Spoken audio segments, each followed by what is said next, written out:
Let's talk a little bit about NFL free agency. Here are the top 5 players your team needs to make a push for in NFL free agency. Why are we talking NFL free agency? Why are we still talking football? Because I don't know enough about slalom. So let's kick it off. Number 5, Kenneth Walker III. We saw that he showed he was entering his prime during this year's postseason run with the Seattle Seahawks, eventually winning a Super Bowl. He is a dynamic, powerful running back that can get you huge wins when you need it. He is 25 with a moderate amount of tread given the work share that he's had with Zach Charbonnet.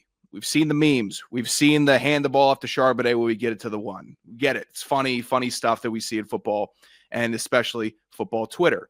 But the straight shoot is that Kenneth Walker is a running back that can get you multiple playoff wins. He's a proven track record winner, and he's proven that he's a guy that can carry the load of the offense when it is needed. Sam Darnold didn't have a great Super Bowl. You know who did? Kenneth Walker. And that won him a game against a very stingy Patriots defense.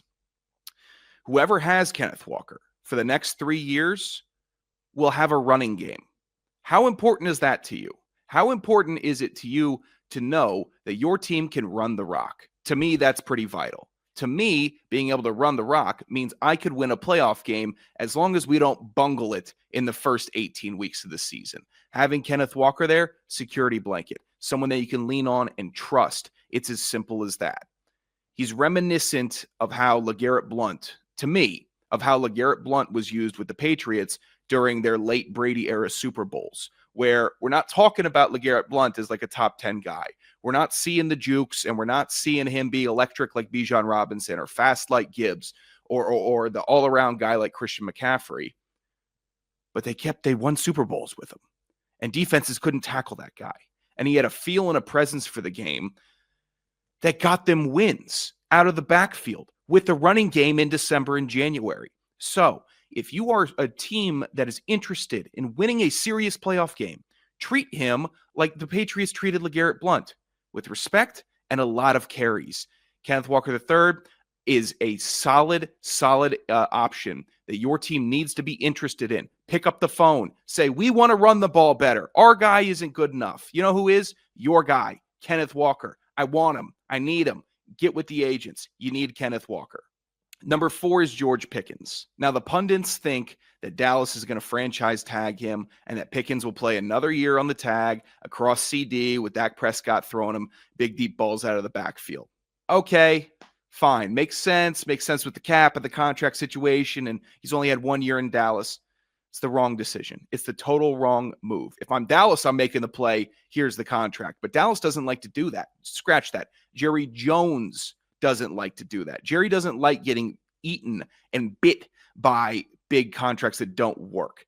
It eats alive at him. He hates it more than anything. That's why I think he's leaking a little bit of this franchise tag stuff to try to ease the blow of the franchise tag, because no player wants to get tagged. Players want the big contract, the guaranteed money, the security, the knowledge that if I'm buying a house here, it's not just for 1 year. Maybe I'll have 5. And then it's everything surrounding that. So what did we see with George Pickens this year? We saw a different guy. This year in Dallas, different guy than the guy that we saw in Pittsburgh. Still the same talent, but the focus and the utter domination was there with Pickens. Idiot group chats. You all have them. I'm in too many of them. Idiot group chats questioning whether or not CD Lamb was even the number 1 in Dallas. That's how good George Pickens was doing. The idiots are picking up on how good of a season that Pickens had. So don't stand and watch your team draft the guy in the 4th round and have them sell you that he could be the next George Pickens, or he could be a great threat on 3rd down or in the play action game. No, we've seen a young, talented wide receiver take a massive leap with a new team that had a good quarterback. So if you are a team that has a decent quarterback, George Pickens can be an impact guy for you. It's really, really impactful to acknowledge that me personally, I'm a 1 in the hand guy, not a 2 in the bush guy. I like evaluating the assets that are visible and tangible, not taking a swing on somebody that I haven't seen in the NFL. All of these dorks in front offices, they're 2 in the bush guys because they think they can find another George Pickens on the cheap. They don't come cheap. George Pickens this year was a dominant wide receiver. It comes at a premium. You pay that premium to have that guy score touchdowns, take over games, convert third downs, be a threat on the outside. Don't watch your team be lazy, and teams don't be lazy. Take a swipe at George Pickens, because Jerry will probably let him go. He would love to think that he is getting the better of you on a sucker's deal because he doesn't want to pay out another big contract. He doesn't want to see another Trayvon Diggs contract happen and he's out $60 million. Nope, doesn't want it. Pickens, they're saying he's going to get tagged. I don't want to see him get tagged. I want to see him continue to blossom as a receiver without the drama. They love it in Dallas. Your team probably doesn't love that drama. Number 3, Malik Willis. Let's be cautious here. I'm going to be cautious here when I say this. Malik Willis could be a starter in the NFL. He was so raw in Tennessee, so raw, uber raw, coming out of Liberty, a school that would have taken me on to play for them. That lets you know how rough that program is. But he was a star at Liberty, gets drafted by Tennessee, wild expectations, kid was raw. I mean, raw. Goes to Green Bay. Takes one on the chin from going to be a starter. Let's see how he goes. Takes one on the chin, learns, develops, grows. He's a slow burn guy. And you know what?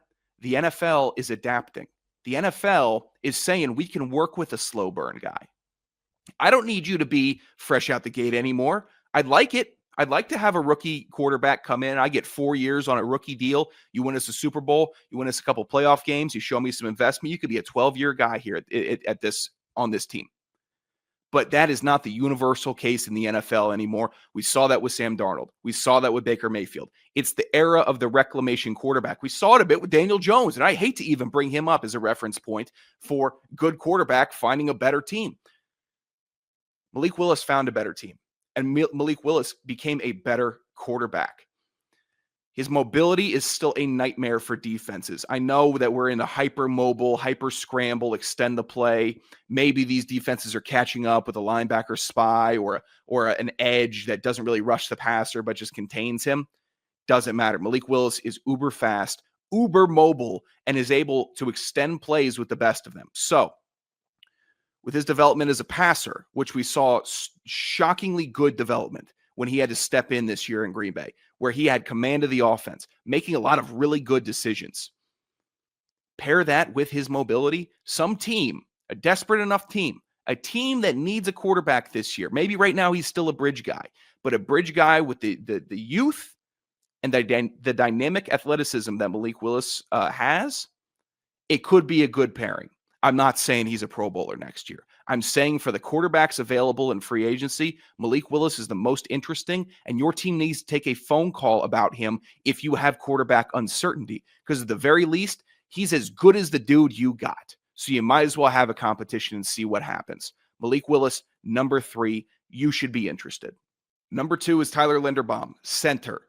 Why am I bringing up a center? Because they're at a premium. There's only 2 teams, per my evaluation of the offensive lines in the NFL. There's only 2 teams that have better centers than Tyler Linderbaum.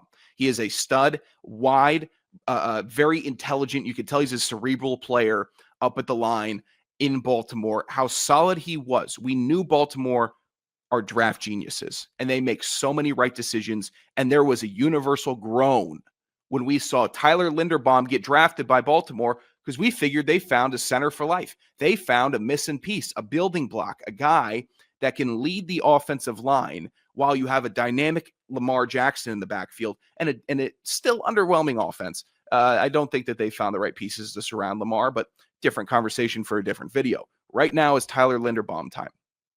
I know he's technically listed as an interior offensive lineman. I'm aware of that. So much different than a guard. If you're smart, you understand that. If you're smart, you understand how valuable a premium center coming on the market is. Why do you think that every time there's a Chiefs game on Sunday Night Football, and when Collinsworth isn't glazing Patrick Mahomes and garbling on him, he's talking about Creed Humphrey and he's talking about Trey Smith, those 2 guys that they drafted, Creed Humphrey becoming one of the best and probably the best center in the NFL. He gets so much shine because he is that good. And a lot of the great stuff that he does and why Kansas City is able to keep Patrick Mahomes upright and have a run game going with league standard subpar running backs is because the center position and the interior offensive line position is so solid. That's what Tyler Linderbaum provides you. He is a huge missing piece. There are 30 teams, including Baltimore, that should be saying, I can't get a better guy than Tyler Linderbaum right now. What is center ABC? I thank you for your service. I'm interested in one of the studs because I want to improve. I'm tired of cutting the corners and looking for the tiny little margins of standards between mediocre offensive line, good offensive line, great offensive line. How do we pay these guys? No. You pay the best at their position. You pay the masters of their craft big money. Tyler Linderbaum is going to demand that, as he should. He's a proven commodity, and he is a guy that you bring in to go on a deep playoff run. That's what it's all about. I'm sorry, this isn't the video that you need to be tuning into or want to be tuning into if you want me to be reasonable about cap and future build over the next 3 to 4 years. To me, it is about winning a Super Bowl as fast as possible. And if you can't do that as fast as possible, how do you make the playoffs? If you still can't make the playoffs, how do you win your division? That's with signing guys like Tyler Linderbaum. That's like signing guys with all these guys on the list. How do you do that? I don't care about the boring minutia that other outlets might talk about and might get more views about. That's not my style. It is, who do you sign to make the playoffs? Who do you sign that could be a part of your team to lead you to a Super Bowl? Tyler Linderbaum, the guys on this 5 list. There's other guys on here that could do that. Those are the interest points for me. Tyler Linderbaum is a guy that you need to take calls on. Number 1 on the list. This is a message for playoff teams only. Playoff teams only listen to this. I don't need this player rotting away at an unserious franchise because he's done that long enough. That's Breece Hall, number 1 on this list. Teams and free agents that you need to be concerned about, that you need to make calls about. If you made the playoffs this season and your name isn't Buffalo, either Los Angeles teams, San Francisco, or Philly, you make a call about Breece Hall because he is better than the current running back that you have on your team.